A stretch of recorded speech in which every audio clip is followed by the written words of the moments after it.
Vous avez lancé votre entreprise parce que vous vouliez être libre, libre de votre emploi du temps, de vos choix, de créer votre propre chemin. Puis un jour, sans trop vous y attendre, vous êtes retrouvé à devoir gérer une ou plusieurs personnes, peut-être même des freelances, des partenaires, des salariés. Problème, vous n'avez jamais appris à le faire. Le résultat, c'est que vous faites tout vous-même, vous répétez 15 fois les mêmes consignes et vous corrigez les erreurs à la dernière minute. Au final, vous vous épuisez. Et forcément, vous finissez par vous demander, est-ce que c'est moi le problème? Est-ce que je ne suis pas fait pour manager? La réponse, c'est non. Le problème, c'est que vous n'avez pas encore poser les bases, les fondamentaux du management qui permettent de faire avancer votre équipe sans que vous ayez à être derrière chaque détail. C'est exactement ce qu'on va voir ensemble aujourd'hui dans cette vidéo. Quand on parle de management, beaucoup d'entrepreneurs pensent immédiatement à deux extrêmes, soit au manager contrôleur, celui qui surveille tout, qui veut valider chaque mail, chaque décision, chaque micro-détail, soit le leader inspirant, celui qui motive en permanence, qui fait des grands discours et qui galvanise les foules. Et comme vous n'avez pas envie d'être ni l'un ni l'autre, vous vous dites le management, c'est pas pour moi, je m'y retrouve pas. En réalité, le rôle d'un manager, c'est pas ça. Le vrai rôle du manager, c'est de créer un cadre clair pour que les gens puissent réussir sans vous. Ça veut dire que votre objectif n'est pas d'inspirer chaque jour, ni de contrôler chaque minute. Votre objectif, c'est que votre équipe sache exactement ce qu'elle doit faire, dans quel cadre et comment mesurer si c'est réussi, même quand vous n'êtes pas là, pour votre équipe et pour vous.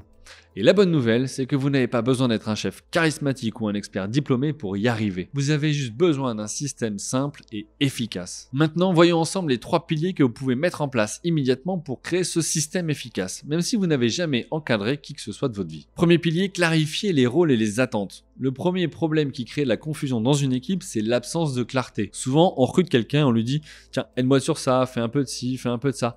Et au final, ni vous ni la personne ne savez réellement ce qui est attendu. La solution, c'est de créer une fiche de poste simple, pas un document de 15 pages, mais une page claire avec 3 éléments. Quelle est la mission principale de votre collaborateur? Quelles sont ses responsabilités clés? Et surtout, quels sont les indicateurs de succès? Ainsi, chacun sait ce qui doit être fait et surtout, les attentes en termes d'objectifs et de résultats. Exemple concret, la mission, votre rôle, c'est de garantir la satisfaction des clients.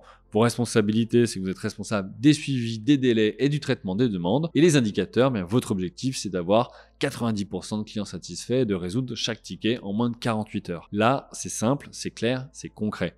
La personne sait ce qu'on attend d'elle et sait comment mesurer si elle fait bien son travail ou non. Deuxième pilier, mettre en place des rituels de suivi. Parce que si vous contentez de donner des instructions et de disparaître, les erreurs vont s'accumuler. Et vous les découvrirez probablement trop tard quand le client est déjà mécontent. Le rituel le plus simple et le plus puissant, c'est le point hebdomadaire en tête-à-tête.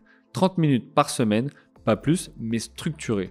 Vous posez toujours les mêmes questions. Qu'est-ce qui a avancé depuis la semaine dernière? Qu'est-ce qui bloque aujourd'hui? Et qu'est-ce qu'on priorise cette semaine? Ces rituels sont magiques parce qu'ils vous évitent de courir derrière les gens au quotidien.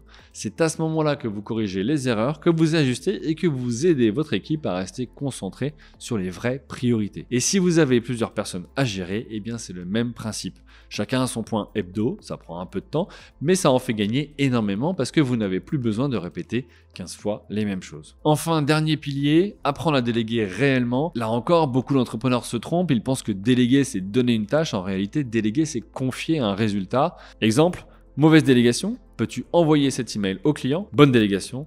Ton objectif est que 90% de nos clients répondent à ce sondage d'ici vendredi. Comment comptes-tu t'y prendre? La différence en termes de résultats est énorme. Dans le premier cas, vous donnez une instruction précise, mais vous restez prisonnier. Si la tâche n'est pas bien faite, vous devez corriger. Dans le second cas, vous responsabilisez la personne. Vous lui confiez un objectif et vous la laissez réfléchir à la meilleure manière d'y arriver. Alors oui, au début, ce ne sera pas parfait. Ce sera même d'ailleurs probablement pas fait comme vous l'auriez fait, mais c'est le prix à payer pour créer de l'autonomie. Si vous voulez que votre équipe grandisse et que votre business tourne sans vous, il faut accepter cette phase d'apprentissage. Parce que le but, ce n'est pas de créer des clones de vous, le but, c'est d'avoir des personnes capables de prendre des initiatives. Quand vous posez ces 3 bases, un cadre clair, un rituel de suivi, une vraie délégation, eh bien vous arrêtez d'être partout à la fois, vous arrêtez de répéter sans cesse les mêmes choses et surtout vous commencez à redevenir un vrai dirigeant, pas juste un exécutant débordé. Et là, qu'est-ce que ça change pour vous? Eh bien, vous retrouvez du temps parce que vous n'avez plus besoin de micro-gérer chaque détail. Vous avez une équipe qui devient force de proposition parce que vous leur avez donné de l'autonomie et un cadre. Et surtout, vous pouvez enfin travailler sur votre entreprise plutôt que dans votre entreprise. Et c'est à ce moment-là que vous commencez vraiment à goûter à la liberté que vous cherchiez en lançant votre entreprise. Si vous voulez que votre entreprise grandisse, il faut que vous appreniez à déléguer, encadrer et responsabiliser. Même si vous n'avez jamais fait ça de votre vie. Alors voici votre plan d'action pour cette semaine. Posez un cadre clair pour au moins une personne de votre équipe. Mettez en place un rituel de suivi suivi, même un simple point de 15 minutes, et choisissez une tâche à déléguer en mode objectif, pas juste exécution. Vous verrez le changement très vite, moins de charge mentale, moins de répétition et plus de fluidité. Et si vous voulez aller plus loin, si vous voulez vraiment structurer votre management pour passer un cap, on peut en parler ensemble dans l'accompagnement Comment t'as fait. Mais commencez par ces 3 fondamentaux et vous verrez, vous n'aurez pas besoin d'être un expert pour devenir un bon manager.